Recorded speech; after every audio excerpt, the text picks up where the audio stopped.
Bienvenidos a una nueva sesión del ciclo Actualidad de la Investigación Arqueológica en España, que organiza el Museo Arqueológico Nacional. En esta ocasión tenemos con nosotros a María Dolores Camalich y a Jonathan Santana, que nos presentarán sus investigaciones en el yacimiento cordobés de la Beleña. María Dolores Camalich es profesora titular de la Universidad de La Laguna y actualmente está acreditada al Cuerpo de Catedráticos de Universidad. Ha dirigido una treintena de excavaciones arqueológicas, 6 tesis doctorales y es autora de más de un centenar de publicaciones en revistas especializadas, tanto nacionales como internacionales. Su trayectoria investigadora se ha centrado en el estudio de las primeras comunidades de la prehistoria reciente, del Neolítico y el Calcolítico, en Andalucía. Tema en el que, sin duda, la doctora Camalich es una autoridad y sobre el que ha dirigido diversos proyectos de investigación, muy especialmente trabajando en la depresión de Vera y en la cuenca del río Almanzora, áreas muy ligadas a las colecciones paleolíticas de este museo. Jonathan Santana ha sido profesor de la Universidad de Las Palmas de Gran Canaria, ha participado en una veintena de proyectos de investigación, tanto en España como en otros países, es autor de cerca de medio centenar de publicaciones especializadas y ha recibido prestigiosas becas tanto en Europa como en América. Actualmente disfruta de una de estas becas en el Departamento de Arqueología de la Universidad de Durham, en el Reino Unido. La especialidad del doctor Santana está ligada a la bioarqueología y muy particular al estudio de los restos humanos y al estudio de las prácticas funerarias. Aunque ambos autores son canarios, en esta ocasión nos van a acompañar a recorrer una necrópolis andaluza de estructuras colectivas que se encuentra en la localidad de Cabra y que corresponde al Neolítico final. De este yacimiento y de las prácticas funerarias que en él se realizaron van a hablarnos quien mejor las conocen y por ello no les robaré más tiempo. Muchas gracias. Buenas tardes, soy María Dolores Camalich, catedrática de Prehistoria en la Universidad de La Laguna. Hola, buenas tardes. Soy Jonathan Santana, investigador postdoctoral de la Universidad de Las Palmas de Gran Canaria. Bien, antes de comenzar con nuestra exposición, queremos manifestar el agradecimiento de todo el grupo de trabajo del proyecto de la Beleña, al cual Jonathan y yo representamos en esta conferencia, por habernos invitado a participar en el ciclo de la investigación, la actualidad de la investigación arqueológica en España, y al mismo tiempo a lo que es el Museo Arqueológico Nacional y a la Fundación Palar, y al mismo tiempo a Juan Antonio Marcos, que ha hecho una presentación de la trayectoria de investigación de nuestro grupo de trabajo. Sin duda no podríamos estar hablando en estos momentos de la Beleña si no hubiera sido por la implicación tan relevante que ha tenido la propiedad de la finca donde se encuentra localizada, representada por Manuel Valle Lopera, que no solo se ha puesto a disposición de las necesidades de investigación su propiedad, sino que también ha contribuido al gasto de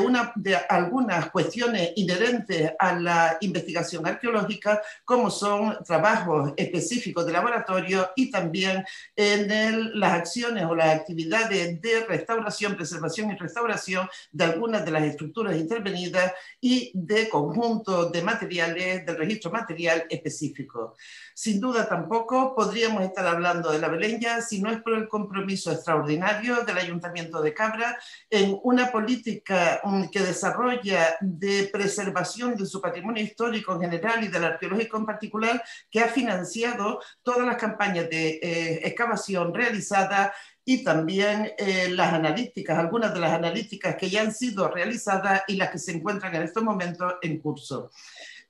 Por otra parte, tenemos que agradecer igualmente la disponibilidad de Brígida Jiménez, que es la directora del IFAPA, al poner a nuestra disposición unos laboratorios que existen o que están organizados en el complejo de investigación que ella dirige, dado que además nos ha facilitado muchísimo el trabajo por encontrarse tan solo a 500 metros de la localización exacta del yacimiento. La configuración del proyecto general de investigación se ha podido llevar a cabo gracias también al apoyo del arqueólogo de la Delegación Territorial de Córdoba, Alejandro Ibáñez Castro, sin cuyo apoyo continuo probablemente los problemas hubieran sido realmente importantes. En cuanto a personas particulares, que hay muchas en la ciudadanía de Cabra que apoyan y siguen apoyando lo que es las investigaciones que estamos realizando en este lugar excepcional, debemos destacar por la intervención en toda la organización logística de la excavación a Eduardo González Expósito.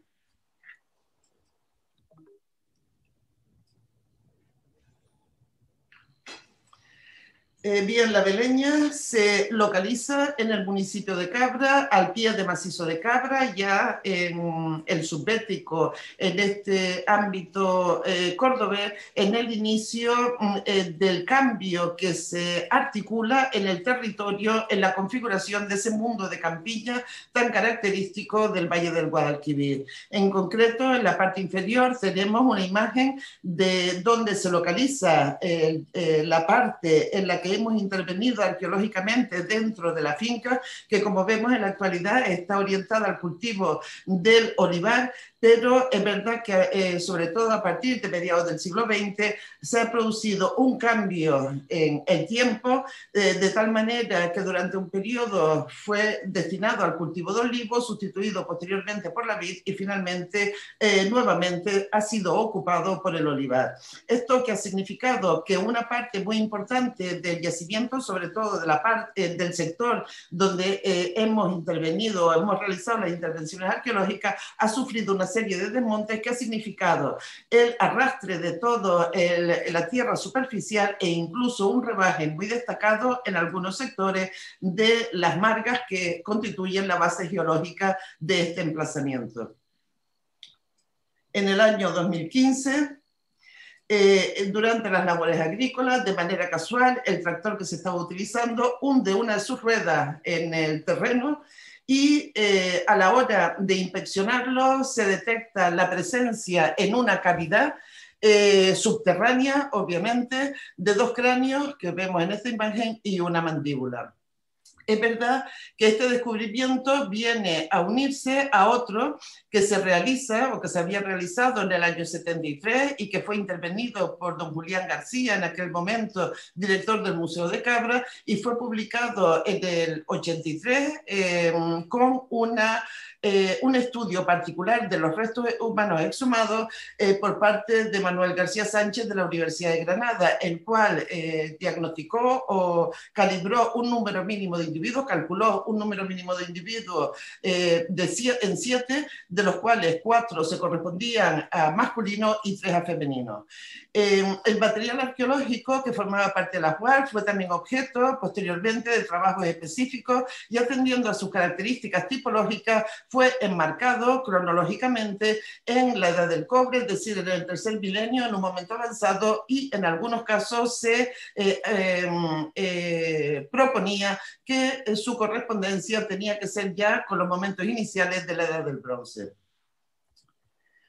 En el 2015, como ya hemos señalado, la localización de la sepultura, de la sepultura 2 significó el esfuerzo de todo el equipo en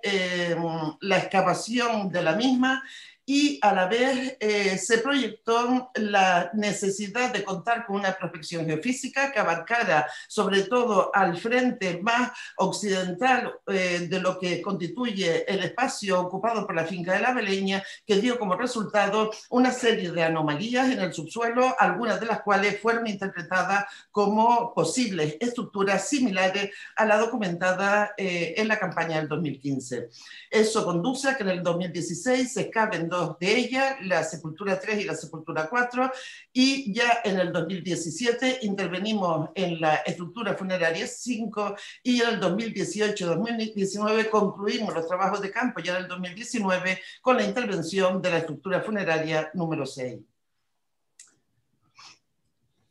los desmontes que habíamos comentado, veremos que afectaron, aparte de algunas de las estructuras, en la conservación, sobre todo de lo que sería la cubierta, parte de las paredes y la cubierta, pero sin embargo no significó una preservación inadecuada o una afección importante de lo que era el depósito funerario. Bien, los sistemas de excavación que hemos utilizado ha sido en la retirada del proceso de excavación, la retirada del sedimento mediante succión mecánica, utilizando cánulas acopladas a la boca de las aspiradoras de diámetros que se mueven entre 5 y 10 milímetros. Es decir, que el uso de este sistema de excavación no altera la posición de lo que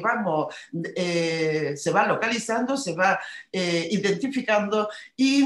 por otro lado permite la recuperación de todo el sedimento que posteriormente es lavado en agua y luego el triado se procesa en laboratorio. Al mismo tiempo, la documentación se ha centrado en la fotogrametría mediante la captura de una serie de imágenes que están georreferenciadas, lo cual permite el contar con plantas ortofotos cenitales que posibilitan el registro milimétrico y muy preciso de todo lo que se va identificando a medida que se van produciendo los diferentes levantamientos en el proceso de excavación. Pero no solo podemos trabajar con ortofotos cenitales, sino también mediante el sistema de documentación posibilita la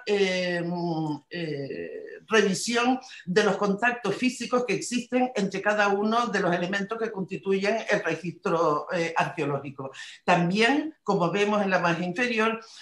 permite la restitución 3D de cada una de las estructuras, y aquí mostramos lo que es el corte transversal en el eje norte-sur de la estructura funeraria 6, del centro, una vista del centro, desde el centro de la cámara hacia el acceso y desde el centro hacia la pared occidental de la misma. Bien, si analizamos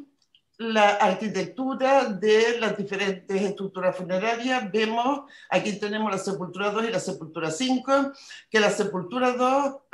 la conservación de la arquitectura era extraordinaria. Solo se vio afectada la parte central de la bóveda en ese hundimiento de la rueda del tractor que ya hemos señalado, y sin embargo en la sepultura 5 vemos que la afección de la parte superior de la estructura, parte de las paredes y lo que sería la bóveda, lo que sería la techumbre, fue afectada en esos desmontes paulatinos que hemos hecho referencia al inicio de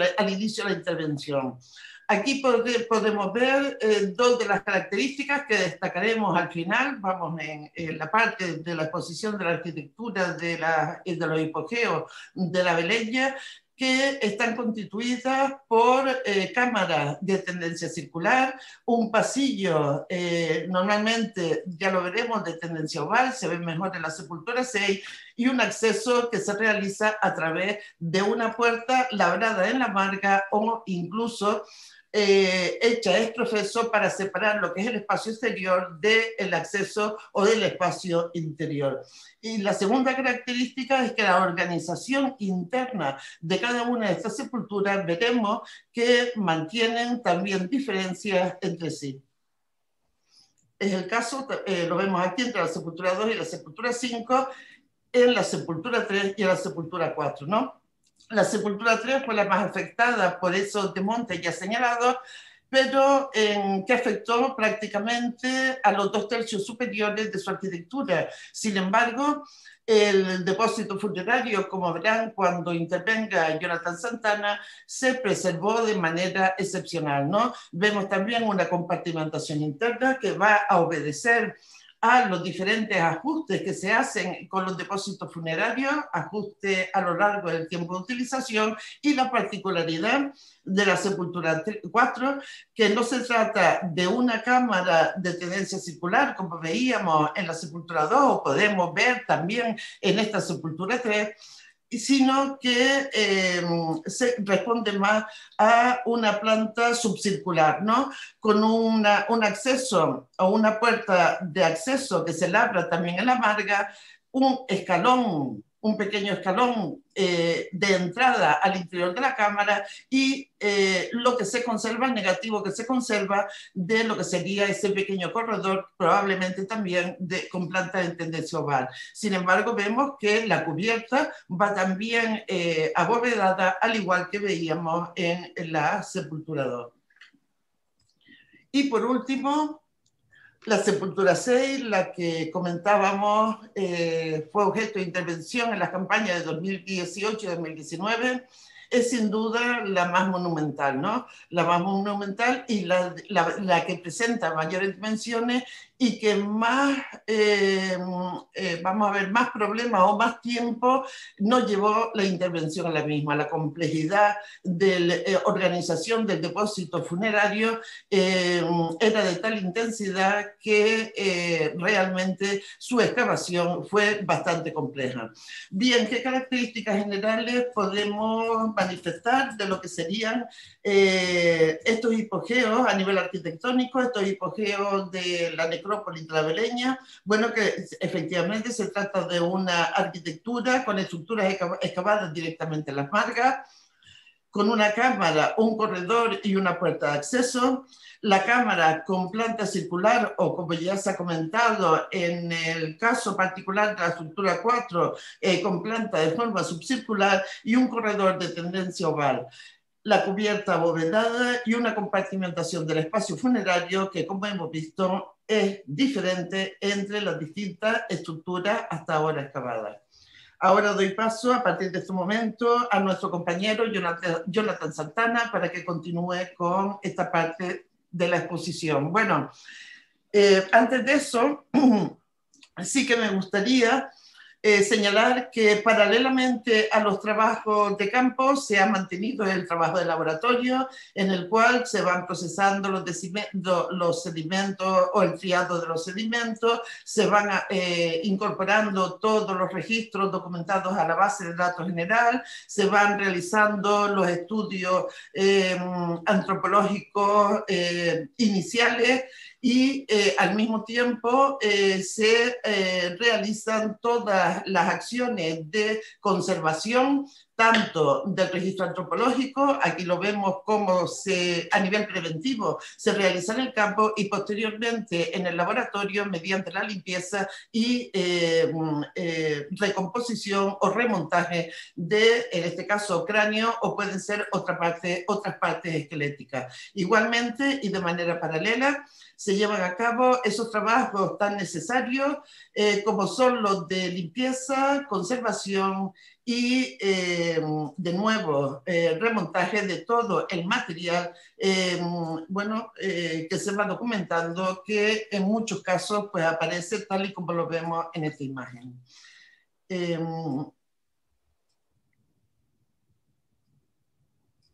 A partir de este momento, observamos o podemos ya calibrar las características del material que, como ajuar funerario, aparecen en las diferentes sepulturas, que básicamente consisten en vasos cerámicos, instrumental lítico tallado, láminas de gran tamaño, puntas de flecha, esa punta extraordinaria, punta que no podemos determinar su función todavía en estos momentos, pero sí que destaca por esas grandes dimensiones y algunos elementos de ornamentación personal, como los que vemos en la parte inferior, un conjunto de conchas marinas, atlánticas y mediterráneas, según los estudios previos que se están realizando, y que configurarían un collar de grandes dimensiones atendiendo al volumen de estas conchas, aparecidas de estas conchas dentro del contexto funerario de la sepultura, en este caso en particular de la sepultura 3. Y igualmente es de destacar la presencia de objetos de marfil, como los que veremos en esta imagen, y de hueso, donde hay una particularidad que ahora insistirá nuestro compañero Jonathan Santana en ello, que es la vinculación con este polvo material de color rojo, que ya veremos los análisis realizados hasta estos momentos, marcan su naturaleza como cinabrio. Y también es de destacar el hallazgo en la campaña 2019, la sepultura 6, de esta figura antropomorfa esquematizada realizada sobre un soporte de bicastisto y que está, como se puede apreciar, grabada formando esas líneas triangulares que van encajadas. A partir ahora, sí, ¿verdad? De este momento comienza nuestro compañero Jonathan Santana esta parte de la intervención. Buenas tardes otra vez. Gracias, Dodes. El yacimiento de la Beleña pues destaca por ese carácter funerario y evidentemente ese carácter pues es conferido por los restos humanos que aparecen en su interior. Uno de los objetivos principales de nuestra intervención pues ha sido caracterizar y explicar pues las prácticas funerarias que están detrás del uso de este yacimiento como necrópolis, como cementerio. Así que nosotros, desde una perspectiva arqueotanatológica, que es una perspectiva que se nutre de las ciencias forenses, de la antropología física y también de la arqueología, pues hemos intentado registrar, documentar e interpretar pues, las prácticas previas al depósito funerario, como es, por ejemplo, manipulación de los restos, la utilización de fardos, cualquier tipo de práctica observable arqueológicamente que nosotros podemos inferir a partir del registro arqueológico. También investigar, examinar los diferentes eventos deposicionales que ocurrieron en cada una de estas sepulturas y la historia de cada una de ellas a partir de estos eventos, cómo se distribuyen los restos dentro de las tumbas,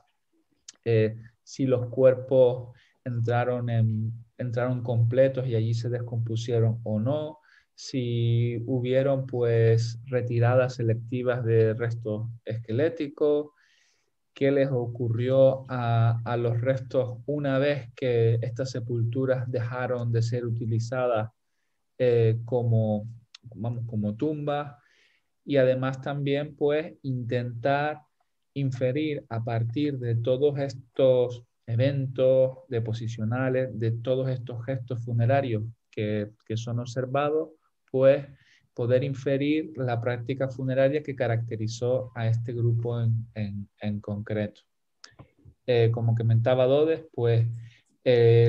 durante estas campañas arqueológicas hemos ido registrando pues las prácticas funerarias de 5 sepulturas que están agrupadas, pero que manifiestan una diversidad enorme entre ellas en cuanto a los gestos funerarios que observamos. El primer caso la primera característica que define a la Beleña, a esta sepultura, es su carácter colectivo. Cada una de ellas tiene pues restos de un número variable de individuos. Significa que por alguna razón que todavía desconocemos, este grupo humano decidió que determinados individuos, que determinadas personas o determinados huesos entraran a formar parte de un mismo colectivo dentro del recinto que delimita cada una de estas sepulturas. Y eso nos está hablando de un sentimiento de colectividad que se hace todavía más grande cuando consideramos que a su vez cada una de estas sepulturas se agrupa con las otras para formar una necrópolis, un lugar que fue reconocido como espacio funerario por el grupo que estuvo pues enterrando a sus muertos aquí. ¿Y por qué la Beleña es tan importante? Porque la Beleña constituye un ejemplo extraordinario de cuáles fueron las prácticas funerarias que caracterizaron las poblaciones de esta región de la península ibérica en la transición del Neolítico final al Calcolítico, que es un periodo bastante importante en la prehistoria reciente de la península ibérica.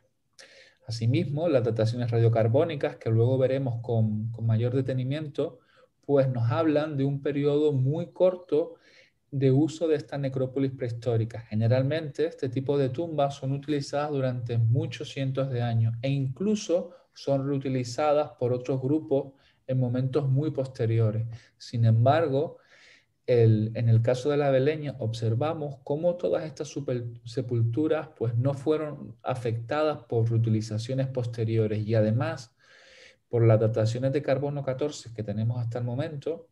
pues también vemos que prácticamente todas se dejaron utilizar al mismo momento. Eso pues nos hace pensar que el grupo que utilizó esta necrópolis pues decidió en determinado momento cerrar, acabar con el uso funerario de este lugar e irse y no volver nunca más a este sitio, ¿no? Por lo menos no volver a depositar nuevos cadáveres. Y lo que vemos, esa diversidad que les comentaba entre las diferentes sepulturas, de lo que nos está hablando de una práctica funeraria muy compleja, muy variable, con diferentes tipos de gestos funerarios, con diferentes manifestaciones en cada una de las sepulturas, que nos está hablando de una relación singular entre un grupo humano específico y la muerte y sus muertos.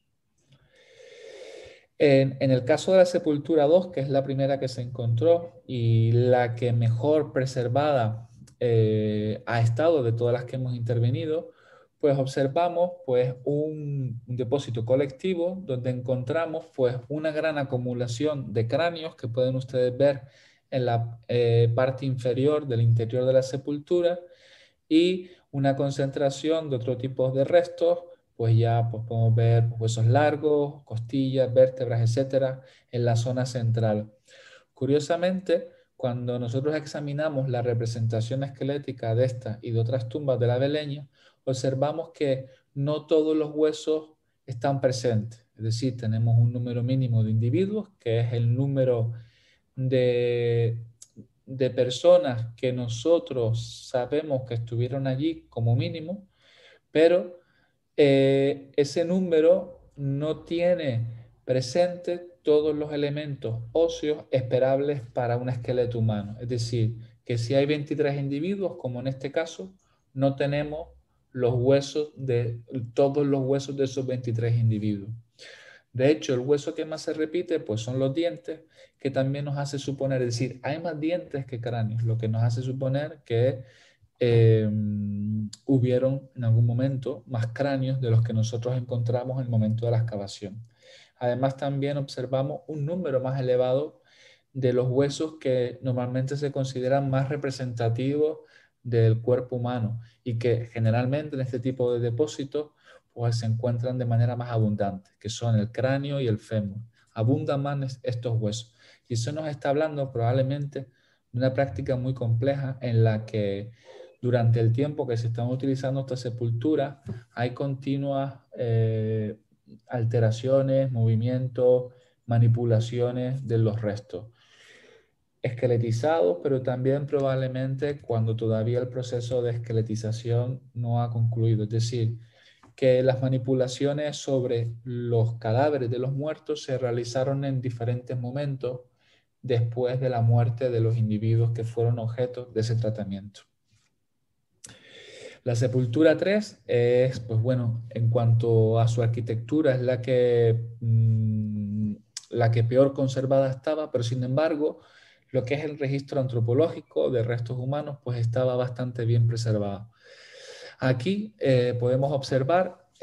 cómo el espacio estaba parcialmente compartimentado. De hecho, si se fijan, justo hay aquí entre las piedras, ven las piedras verdes donde pone C10 y ven las piedras donde pone C6. C6 es una especie de preparación del suelo con la utilización de estas piedras donde se ubicó un cadáver en posición primaria, es decir, que se metió un cadáver cuando todavía estaba fresco, todavía tenía carne, y allí se produjo el proceso de descomposición del cadáver. Y este espacio estaba delimitado por este muro de piedras que incluso tenía una cerámica, que ustedes pueden ver en esta parte, colocada en posición vertical, utilizada pues para terminar de crear esa separación con respecto a la otra parte de la sepultura. Y de hecho, Ustedes también pueden ver lo que son esta alineación creada por unas piedras de color naranja, que lo tienen aquí indicado de color naranja, que separaban lo que era la zona de deposición del individuo adulto en posición primaria con una serie de restos humanos muy fragmentados que se ubicaron de manera preferencial en esta zona inferior de la sepultura. Aquí verán en la foto, si se fijan en la fotografía de la izquierda, una concentración muy significativa de restos humanos de diferentes regiones esqueléticas muy fragmentados. Y en la foto de la derecha pues pueden ver lo que queda de un cadáver en posición primaria que está parcialmente flexionado. Nos faltan algunos elementos óseos, como por ejemplo el cráneo, que sacaron de manera deliberada, pero todavía queda pues parte de las extremidades y además nos informan de que allí se produjo el proceso de descomposición, porque si no, las relaciones articulares entre los diferentes huesos no se preservarían, no nos llegarían hasta el presente. La sepultura 4, pues como comentaba Dodes, pues tiene también la cúpula bastante alterada, es decir, no encontramos nada de cúpula, pero sí que encontramos pues un registro arqueológico, antropológico muy interesante. En este caso nos encontramos prácticamente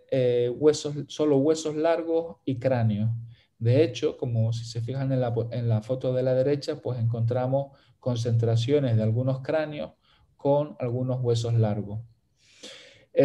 Como pueden observar, es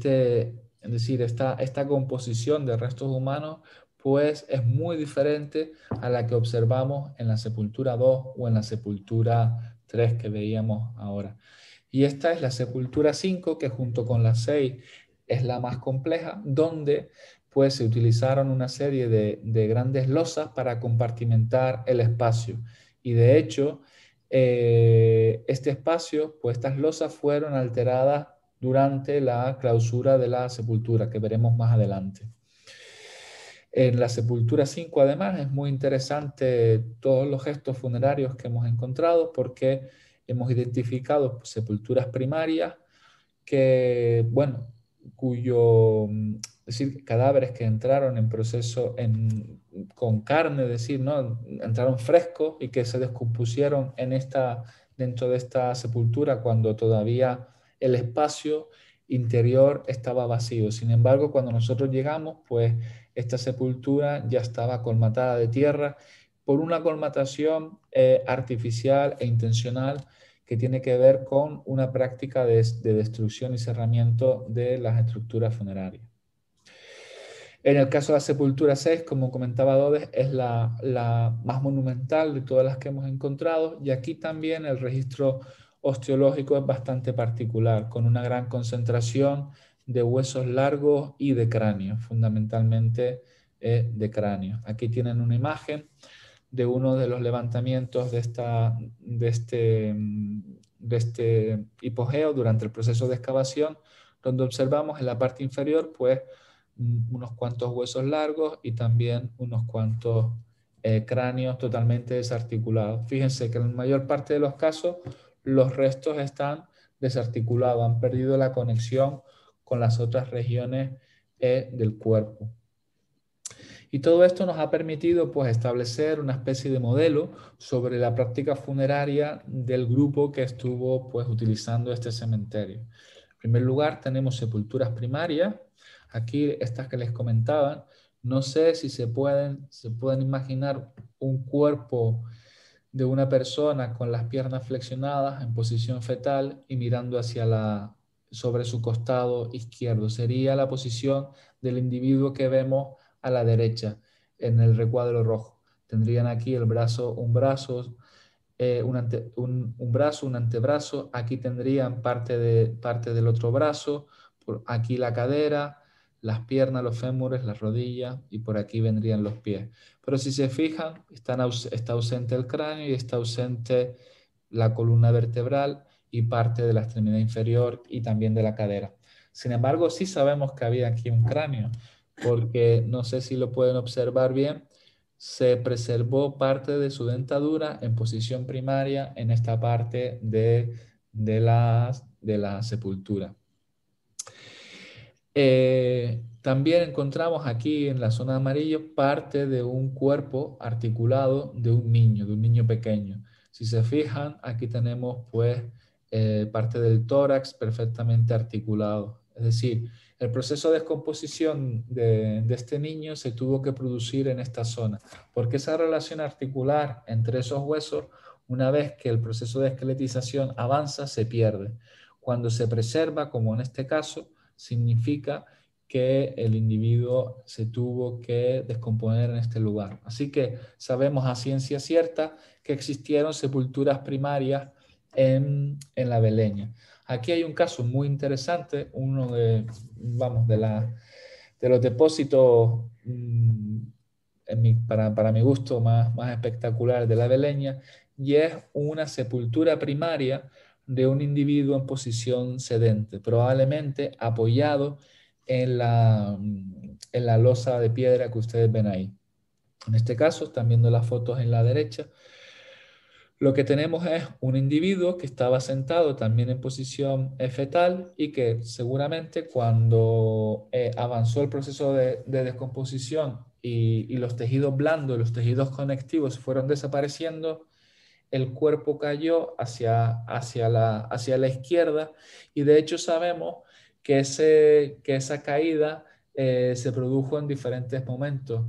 Si se fijan, el cráneo está por debajo de su extremidad inferior, por debajo de un fémur. Y además, por cómo están, es decir, por las uniones preservadas y las que no están preservadas, sabemos que probablemente se dio cuando esta caída del cráneo que se volcó, es decir, nos aparece por la superficie inferior, se produjo probablemente por una pérdida de los tejidos conectivos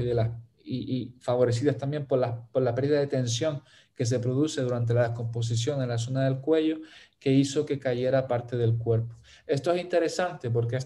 como les comentaba, esta sepultura, cuando nosotros la encontramos, estaba rellenada artificialmente. Eso significa que durante un tiempo esta sepultura estuvo abierta lo suficiente como para que este cadáver se descompusiera y cayera. Porque si este cadáver llega a haberse descompuesto cuando se enterró la sepultura, no se hubiesen producido estos movimientos. En el caso de la foto de la derecha arriba, vemos también otra sepultura con un individuo en posición fetal, que también se trata de una sepultura primaria. En este caso está muy afectado por raíces, pero sí que también se distingue parte de lo que es la disposición de las extremidades. En este caso, abajo tienen la fotografía también es el mismo individuo. En este caso, pues ya se han retirado los huesos superiores del individuo que estaba en posición sedente, que eso también nos está hablando de una relación temporal entre una sepultura y otra. Pues si se fijan, pues también es un individuo en posición fetal, lo que en este caso existe una gran hiperflexión de los elementos esqueléticos, que nos hace pensar pues que estuvo amarrado con algún tipo de cuerda o de mortaja, etcétera, que permitió pues empaquetar de alguna manera el cadáver, o también que cuando lo depositaron dentro del depósito, no fue en un momento inmediato a la muerte del sujeto, sino que ya había dado tiempo para que se descompusieran o se perdieran determinadas conexiones articulares de determinados tejidos, y eso permitió pues moverlo. Es decir, un cadáver que ya había comenzado a descomponerse. Este caso es curioso además porque encontramos que se coloca, parece incluso hasta como a modo de ajuar, un cráneo de una muchacha, de una mujer adolescente, pegado junto a las rodillas de este individuo, ¿no? Es decir, parece que este cráneo se coloca porque existía algún tipo de relación entre el cráneo de la persona adolescente y de este otro individuo. Pero también tenemos pues alteraciones importantes de las sepulturas primarias. Como comentábamos, la retirada del cráneo y de otros huesos en algunas de estas sepulturas. Fíjense,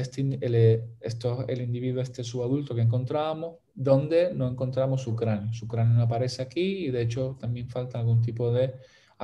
otros elementos esqueléticos. Lo mismo ocurre con el individuo adulto que tenía, pues,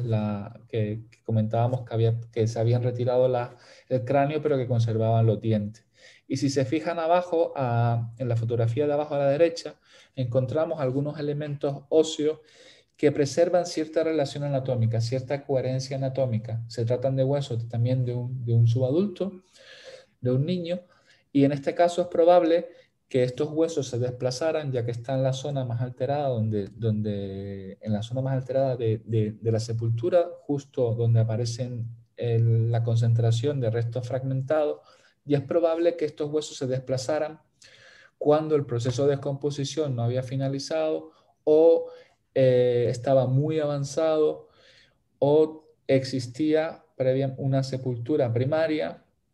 ya esqueletizada y sus restos fueron pues alterados y quedaron de esa forma. Aquí ven dónde estaba en el círculo rojo, dónde estaban esos restos humanos. Es decir, una zona donde sabemos que hubo pues diferentes depósitos. Y también sabemos que esas sepulturas primarias están alteradas porque hemos encontrado evidencias directas de ello. Si se fijan en la foto de la izquierda arriba, donde está esa línea amarilla, ahí durante el proceso de descomposición observamos que había un corte, había una fosa que afectó de manera importante a parte del esqueleto de ese individuo que había sido colocado en posición sedente. Además sabemos, por cómo estaban distribuidos ya los restos, que cuando se practicó esta fosa, ya el proceso de esqueletización del individuo había concluido. Y esta alteración seguramente tenga que ver con los procesos de clausura de la sepultura. Si vamos a la imagen, a las fotografías centrales, bueno, verán justo aquí una piedra de marga, donde hay incrustado ya en la marga, pues parte de un antebrazo y algunos dedos de la mano. ¿Cómo se produce eso? Bueno, esto es interesante. Esto solo nos ocurrió en la sepultura 5, donde observamos que determinadas regiones esqueléticas y determinados elementos arqueológicos son atrapados por la marga. La marga en determinado momento se activa y empieza a crecer. Y cuando crece, atrapa algunos restos humanos. Algunos de estos restos estaban en posición primaria, es decir, de una sepultura, es decir, de unos cadáveres que fueron colocados allí en momento posterior a la muerte, todavía con carne, todavía articulado, que se descompusieron allí probablemente, seguramente por los propios fluidos, la humedad vinculada a ese proceso de descomposición hace que la marga se active, se empieza a generar más marga, se empieza a generar más piedra y termina por atrapar estos huesos. Cuando seguramente en el momento de clausura de sepultura se destruye parte de esta sepultura, rompen parte del suelo y parte de ese suelo era un suelo nuevo que se había creado a posteriori de la colocación de los cadáveres, rompiendo algunos de estos restos. En el caso de la izquierda vemos que rompió parte del individuo en posición sedente, pero en el otro caso son sepulturas que nosotros no encontramos cuando llegamos, es decir, sepulturas en el sentido de depósitos de cadáveres, que cuando nosotros excavamos no llegamos y que solo sabemos por estas evidencias indirectas, bueno, directas, pero ya alteradas. De hecho, si se fijan abajo, hay una serie de elementos, hay una serie de huesos largos, tibias, fémures, etcétera, clavícula, incluso un cráneo que estaban totalmente integrados por la marga, es decir, habían sido totalmente cubiertos. Y de hecho, solamente cuando empezamos a buscar pues parte de la pared de la marga, porque veíamos que lo que nosotros veíamos no era la pared original, empezamos a encontrar estos restos esqueléticos. De hecho, llegamos a encontrar un recipiente cerámico de este porte dentro de la marga, dentro de la pared. Y de hecho, fíjense cómo incluso en parte, aquí tenemos parte de una de las fosas que se hizo para destruir la sepultura, cómo incluso terminan por fragmentar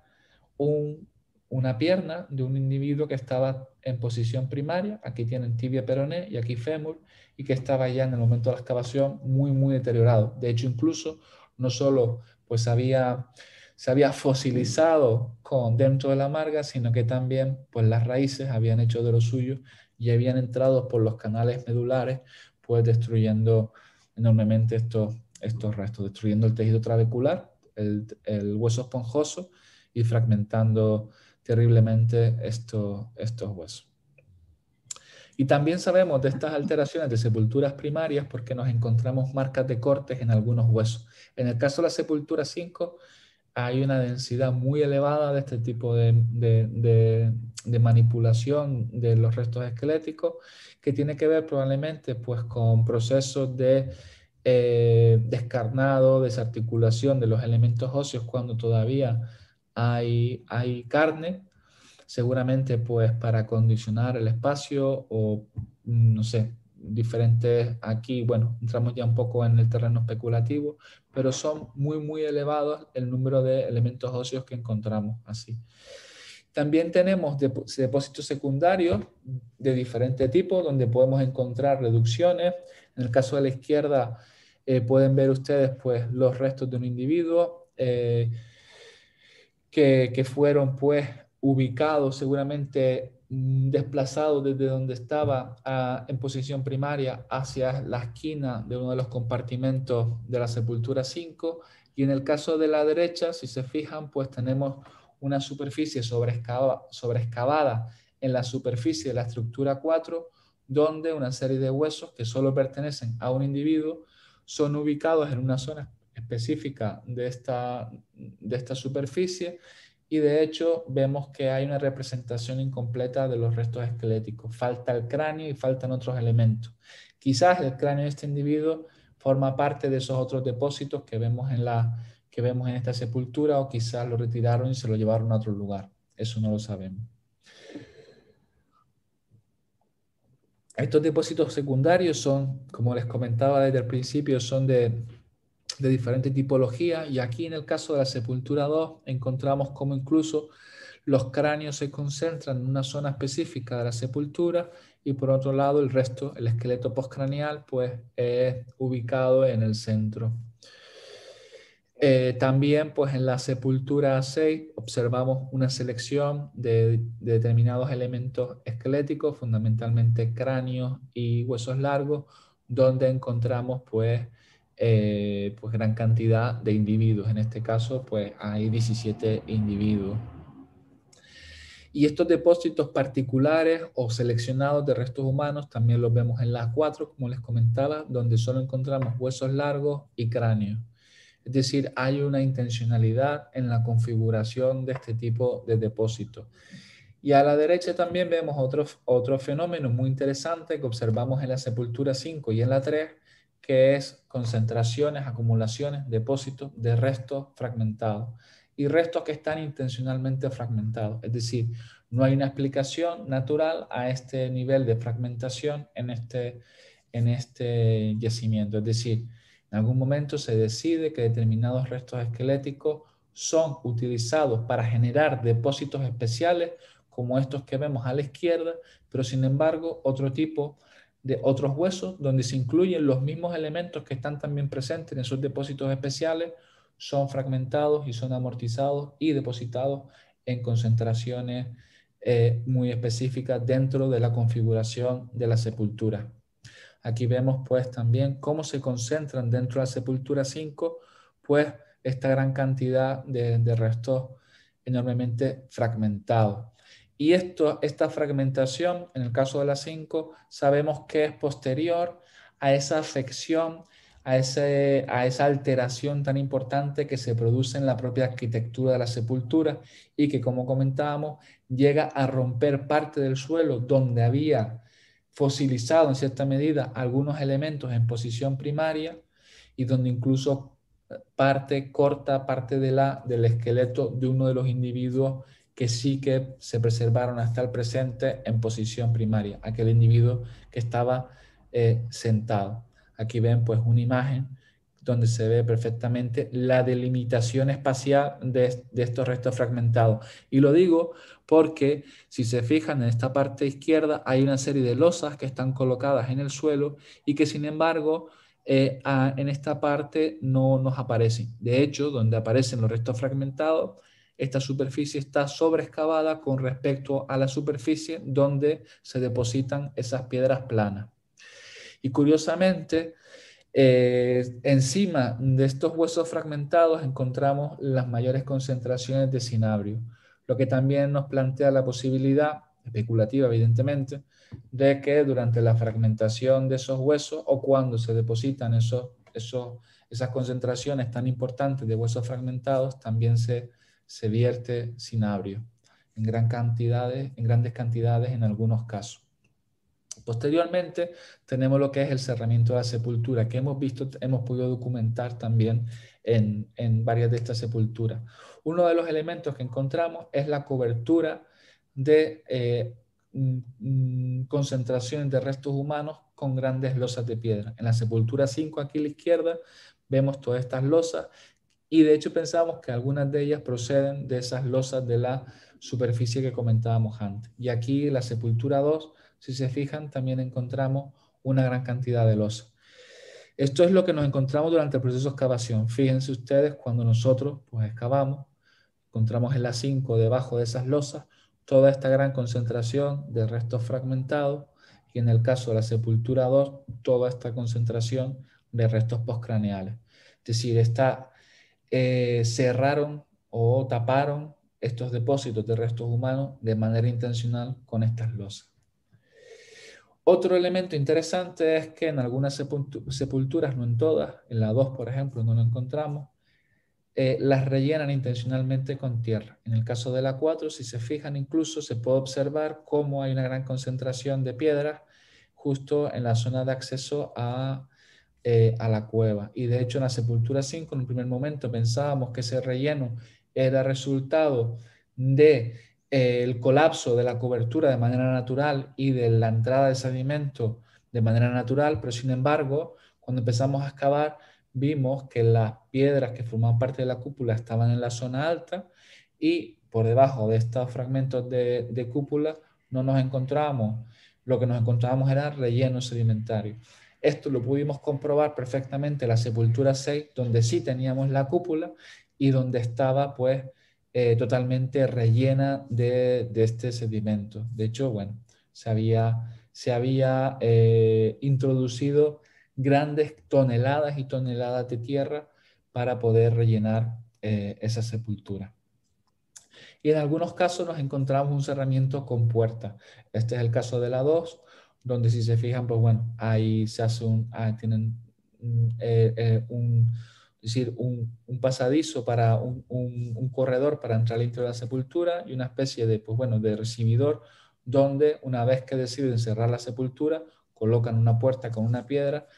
y luego rellenan con tierra y con piedras. Así que en definitiva tenemos una práctica funeraria que a grandes rasgos podríamos pues plantear en diferentes episodios. Una primera apertura de la sepultura, digamos la fabricación, la elaboración de los hipogeos, unos depósitos primarios donde vemos que los individuos son colocados en posición fetal. Posteriormente, pues la alteración de estos depósitos, en algunos casos cuando el proceso de esqueletización ha concluido, en otros casos parece que no, parece que intervienen para acelerar esa desarticulación y ese desmembramiento de los cadáveres. A partir de ahí, depósitos secundarios, donde encontramos pues, depósitos especiales y otros no tanto, donde parece que hay cierta afección o la intención de destruir estos restos, que son esas concentraciones de restos fragmentados, donde además vierten cinabrio, y finalmente la clausura de la sepultura. Una clausura que llega hasta el presente en el momento en que nosotros excavamos este yacimiento. Y bueno, ya terminando esta parte descriptiva, si se fijan, pues también encontramos diferentes elementos de ajuar que ya explicó Dodes al principio de la conferencia y que, bueno, hay casos espectaculares como por ejemplo el individuo en posición primaria, donde vemos que se le coloca un ramillete de láminas, de grandes láminas de sílex en el hombro izquierdo y sujetado con la mano derecha. O también pues esta gran punta que hemos encontrado de un sílex tricolor, también clavada en posición vertical. Y además pues encontramos una gran concentración de cerámicas, como por ejemplo en la sepultura 4, pero también es interesante que encontramos una variabilidad importante en los ajuares funerarios que encontramos en la sepultura. De hecho, en algunos casos pensamos incluso que cuando se destruye esta sepultura, algunos ajuares son retirados, porque no encontramos algunos elementos en aquellas zonas menos afectadas, pero en las zonas más afectadas por esas alteraciones finales no encontramos o de manera muy puntual elementos de ajuar, pero evidentemente son cuestiones que todavía estamos explorando. Aquí también pues algunos elementos que encontramos. Abajo a la derecha pues pueden ver una foto de esa cerámica que les comentaban que había sido atrapada dentro de la marca. Y la cronología de los depósitos funerarios es muy interesante porque, como les comentaba, estamos hablando de un espacio temporal muy, muy pequeño. Si fijamos, pues toda la serie de dataciones que hemos obtenido, en este caso la sepultura 6, pues vemos que prácticamente se tratan de deposiciones simultáneas con muy poca diferencia temporal entre ellas. Cuando vamos a la sepultura 2 también, pues encontramos un marco cronológico también muy limitado, pero aquí sí que observamos al menos, pues aparentemente, 3 fases o 3 episodios de utilización de la sepultura que veremos más adelante. Si se fijan, en todos los casos estamos hablando de una duración entre 250 y 400 años de uso. Y eso porque partimos también de las limitaciones del carbono 14. Decir que es complicado concretar un poco más, aunque gracias pues, a los análisis bayesianos que estamos realizando, pues también podemos ver este tipo de cuestiones. Bueno, delimitar mejor lo que es la resolución temporal de la utilización de esta necrópolis.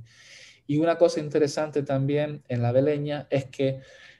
gracias a las dataciones hemos podido ir pues corroborando las hipótesis sobre los eventos deposicionales funerarios que se dieron en esta sepultura. Es decir, que las observaciones que nosotros hemos ido haciendo en campo pues han ido confirmando gracias a las dataciones de carbono 14. Aquí también, pues en el caso de la sepultura 5, si se fijan, pues tenemos pues una duración también de entre 250 a 400 años de duración. También, pues en la sepultura 4, si se fijan, pues estamos hablando de una utilización simultánea de las diferentes sepulturas. Y de hecho, cuando ponemos en conjunto todas las dataciones que tenemos, pues observamos perfectamente esas 3 fases de utilización de la sepultura, siempre dentro de un periodo cronológico pues muy, muy corto. Y esto es muy interesante y es una gran oportunidad porque esto nos está hablando que esa variabilidad que nosotros observamos en el registro arqueológico, esa variabilidad en cuanto a prácticas funerarias, en cuanto a ajuares, en cuanto incluso a arquitectura de las propias sepulturas, lo que está reflejando no son cambios temporales o cambios culturales a lo largo del tiempo, sino lo que está reflejando es una complejidad enorme en cuanto a las prácticas funerarias de este grupo. Y muchas gracias. Ahora doy el paso a mi compañera Dodes. Bien, bueno, vamos a cerrar ya nuestra intervención con una serie de apreciaciones finales. entre ellas con la imagen que tenemos en pantalla, que viene a corroborar lo que ha dicho hasta el momento Jonathan Santana, ¿no? La diversidad de lo que son la estructura, no solamente la arquitectura, que lo veíamos en un primer momento, sino también en los gestos y los eventos funerarios que se producen en cada una de ellas. Si analizamos el registro material, es decir, los conjuntos de materiales que formaron parte de los ajuares de los distintos hipogeos, sí que es cierto que a priori, en una primera aproximación, vemos agrupaciones y diferencias netas entre ellas. Por ejemplo, si nos vamos a dónde se localizan las puntas de flecha, vemos que estas se concentran en la sepultura 2, en la 5 y en la 6, mientras que la sepultura 3 solo está representada por aquella gran punta que mostraba nuestro compañero Jonathan en las imágenes anteriores, y sobre todo, en este caso, viene acompañada de una gran incidencia en lo que son la presencia de esas grandes láminas que veíamos, una parte importante de las mismas estaban atrapadas entre los brazos del individuo en posición primaria. Si observamos el registro funerario, el registro material de ajuar funerario, la sepultura 4, se concentran prácticamente en cerámica. Algunos fragmentos de láminas, pero se circunscribe casi de manera exclusiva a ese tipo de materiales. Y al mismo tiempo que las puntas de flecha se concentran en las sepulturas 2, 5 y 6, en la misma se registran los objetos de marfil, los fragmentos y los objetos de marfil que hemos identificado hasta estos momentos. También para el caso de la sepultura 3, incidiendo en el hecho de que a pesar de lo alterada o que estaba por los desmontes que se habían ido produciendo en la finca de la Beleña, esa preservación que tuvo el depósito funerario permitió también identificar un collar realizado o piezas de un collar, cuentas de un collar realizado con conchas marinas de especies diferentes de procedencia atlántico-mediterránea. La Beleña, que la tenemos en la número 1 en este mapa de distribución de yacimientos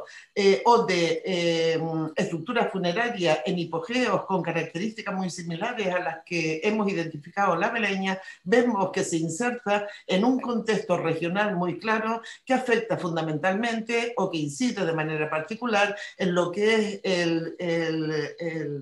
el río Guadalquivir, el entorno del Guadalquivir, tanto en la zona de Campiña como en Las Vegas, como el caso de la Vega Antequerana, y también en la Extremadura portuguesa, en el Algarve, donde se ubica una de las más investigadas en los últimos tiempos, y también en el estuario del Tarno. Es decir, es un fenómeno que conecta de manera muy clara con una realidad arqueológica circunscrita a un territorio también muy específico. Si observamos la imagen siguiente, donde podemos ver en principio la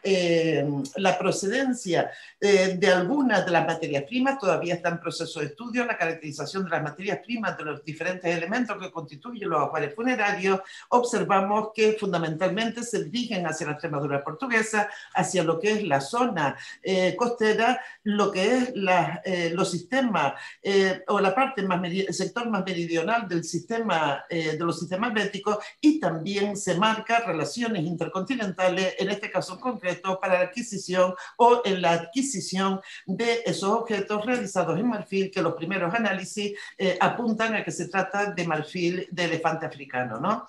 De tal manera que, bueno, pues en este sentido, la Beleña constituye o constituirá un referente fundamental para poder precisar de manera muy directa este momento de transición representado por este tipo de estructuras hipogeas que se inserta dentro de lo que es el fenómeno megalítico de todo este ámbito del sur peninsular, y donde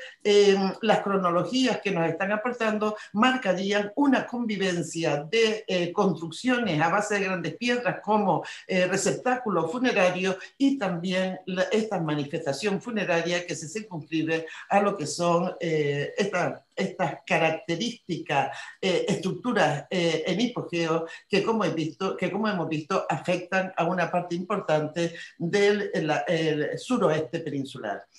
uno de los objetivos más claros también que tenemos desde los primeros momentos en el marco del proyecto, que tiene muy claro el grupo de investigación, el grupo de trabajo, son acciones continuas de divulgación y transferencia de conocimiento. Una cosa es la divulgación científica, que se concreta en publicaciones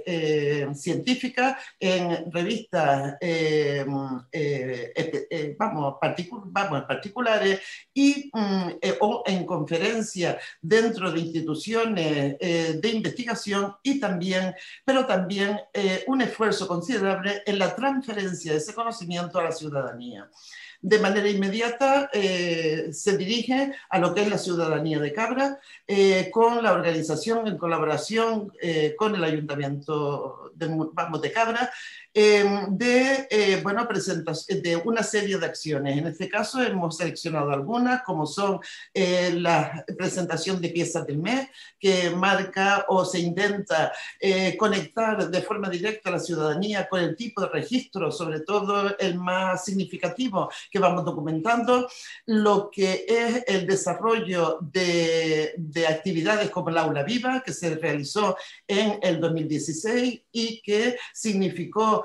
un gran éxito por la afluencia que tuvimos, y que además no solamente se circunscribió a una presentación general en un salón de actos, en este caso cedido por el IFAPA, sino que se completó con una visita al yacimiento y también al laboratorio, que es lo que hacemos año tras año, o hemos ido haciendo campaña tras campaña con las jornadas de puertas abiertas. Al mismo tiempo se han dado una serie de conferencias al alumnado de secundaria de la ciudad para irlos introduciendo en lo que es su patrimonio, en lo que significa una investigación arqueológica y en lo que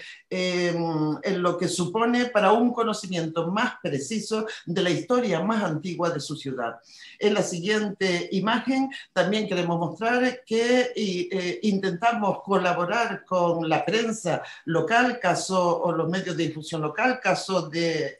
Atalaya Televisión, que está, corresponde o está radicada en la ciudad de Cabra, e incluso con la televisión autonómica cuando demandan información para conocer los avances que hemos ido logrando durante los trabajos o campaña tras campaña en este yacimiento. Y, por supuesto, la presencia en las redes a través del Facebook, donde vamos compartiendo avances o algunas acciones que realizamos bien durante la campaña de excavación o posteriormente en los trabajos de laboratorio, así como la aparición de elementos singulares, como es el caso de esta figura antropomorfa esquematizada de la que hablábamos anteriormente, y donde recogemos aquí un comentario que hace Manuel Pimentel, que ha grabado en 3 ocasiones y se ha emitido los programas específicos que dirige, que son los de arqueomanía, en lo que es la Beleña. Por último, Jonathan. Por último, queremos destacar a quienes representamos en esta intervención, en esta exposición, los que forman parte del grupo de base de los trabajos en la Beleña: Dimas Martín, Francisco Javier Rodríguez Santos, Emma Mutebo Diaby, Amparo Caballero, Sandra Cancel, Surine Peña y Rebeca García, así como la colaboración que hemos tenido esencial de 2 restauradoras, Pía Rodríguez Frade y Asunción Rivera Valdivia, y el equipo de investigación que en estos momentos está trabajando en el proyecto de la Beleña. Equipo de investigación que está compuesto por investigadores e investigadoras de diferentes instituciones científicas nacionales y europeas, y que con ello haremos un trabajo que consideramos será de gran o supondrá un gran avance para el conocimiento de estas sociedades, y por supuesto seguimos contando con el apoyo del Ayuntamiento, del Grupo Valora, así como la financiación que se ha incorporado a partir de junio de 2020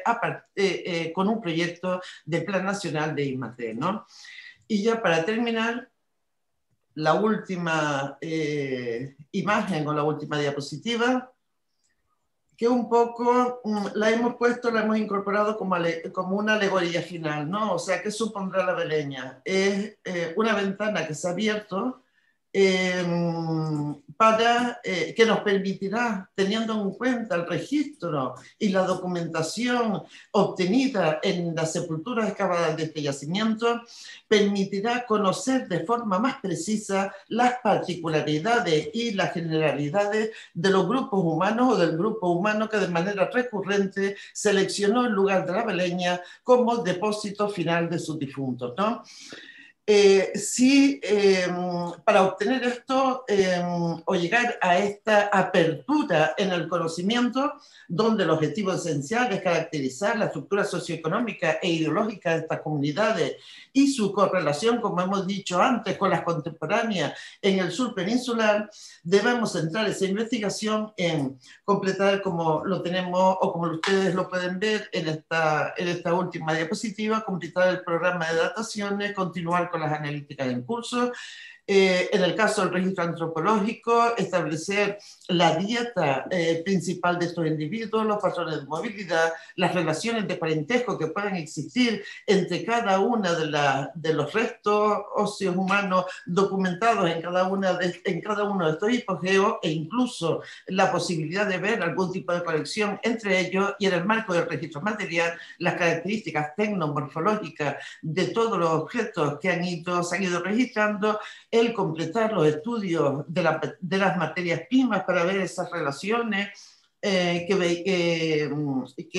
analizábamos anteriormente, y establecer las posibles áreas de aprovisionamiento, y por último el uso y la función social de cada uno de los objetos que hemos recuperado. Bien, con esta última diapositiva finalizamos nuestra intervención y les agradecemos sin duda la atención que nos han prestado. Muchas gracias.